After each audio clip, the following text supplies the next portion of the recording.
बात ही हो, बहुत दिन के बाद फोन करनी, इना देखा थे कि घर के स्थिति का बा। अब का बताएं तो के समझ में ना आई। सुना हम बतावत बाड़ी। बतावा। बहरा में जाके पिया करेला कमाई, खेती का घरवा के परती रखाई, कहला तुम हवा निहारी के हाल पता न बा, हाल पता न बहरवा कुदारी के, हाल पता न बहरवा कुदारी के, हाल पता न बहरवा कुदारी के।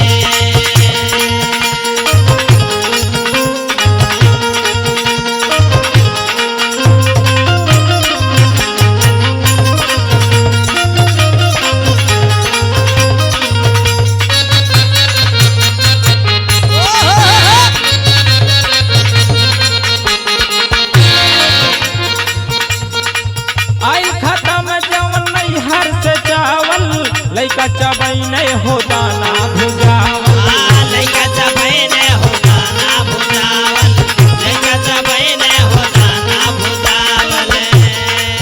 आइल खाता में जवन नहीं हर से चावल, लइका चबई नहीं हो दाना भुजावल, लइका चबई नहीं हो दाना भुजावल, लइका चबई नहीं हो दाना भुजावल।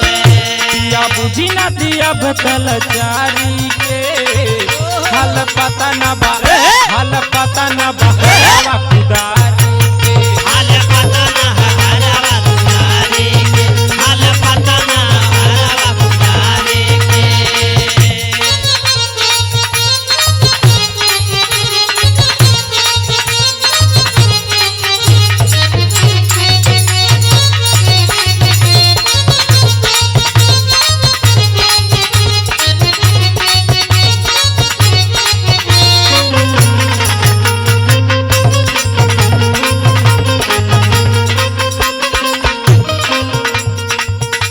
जी सुनाई। सुनावा सुनावा ढेर सुनाओ तोहे कुछ पता है कैसे हम घर झेला तनी, लइकन के फीस जमा करे थे, तोहार अकबर फोनवे ना वाला कैसे है कैसे ना आई। अरे हम हमेशा लेला काहे इतना पगलालू तू। सुना। लइकन के मुश्किल भइल बा पढ़ाई, फीस बिना कैसे कॉलेज पढ़ाई, फीस बिना कैसे कॉलेज पढ़ाई, फीस बिना कैसे कॉलेज पढ़ाई। लइकन के मुश्किल भइल बा पढ़ाई, फीस बिना कैसे कॉलेज पढ़ाई, फीस बिना कैसे कॉलेज पढ़ाई, फीस बिना कैसे कॉलेज पढ़ाई। जाके ले आवाज केहू से उधारी के हाल पता न बा, हाल पता न बहरवा कुदारी के, हाल पता न बहरवा कुदारी के, हाल पता न बहरवा कुदारी के।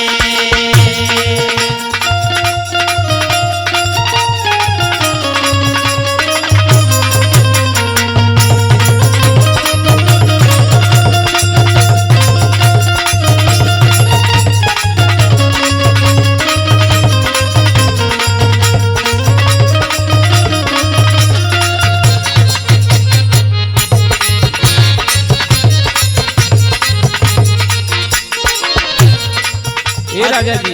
अच्छा तो पैसवा जोन भेजी ला का होला हो? अरे तो पैसवा पूरे घर का खर्चा हम चलाए ला, अकेला परिवार देखे तो पैसा खर्चा ना होई। अच्छा अच्छा 2000 रुपये भेजो तो कितना चलाई हम खर्चा बतावा। अच्छा ढेर बतियाओ तू। और सुना अब हमारे बस का यहाँ रहल वाल ना है। काहे हो? सुना बतावा। हमारो ना बस के बायत ना हो खटनी, चैत कुंवार वाली राजा जी कटनी, चैत कुंवार वाली राजा जी कटनी, चैत कुंवार वाली राजा जी कटनी।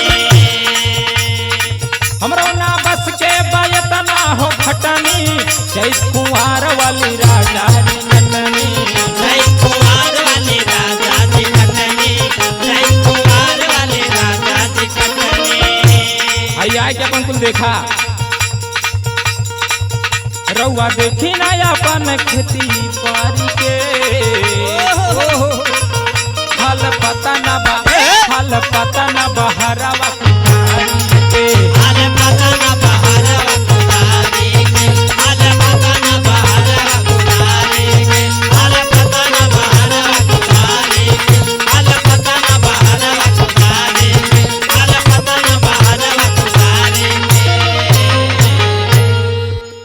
अच्छा तो गुस्सिया मत। तो ठीक है, जल्दी चलेगा घरे।